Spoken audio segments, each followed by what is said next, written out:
إن الله لا يستحي أن يضرب مثلا ما بعودة فما فوقها فأما الذين آمنوا فيعلمون أنه الحق من ربهم وأما الذين كفروا فيقولون ماذا أراد الله بهذا مثلا يضل به كثيرا ويهدي به كثيرا وما يضل به إلا الفاسقين الذين ينقضون عهد الله من بعد ميثاقه ويقطعون ما أمر الله به أن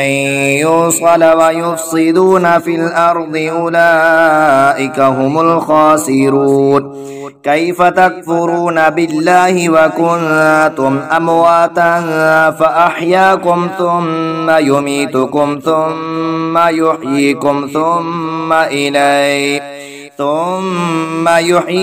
ثم إليه ترجعون هو الذي خلق لكم ما في الأرض جميعا ثم استوى إلى السماء فسواهن 7 سماوات وهو بكل شيء عليم وإذ قال ربك للملائكة إني جاعل في الأرض خليفة قالوا أتجعل فيها من يفسد فيها ويسفك الدماء ونحن نسبح بحمدك ونقدس لك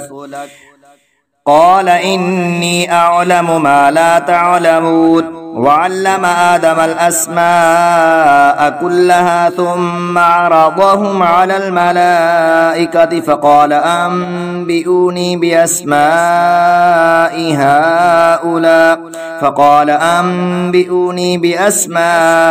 هؤلاء إن كنتم صادقين.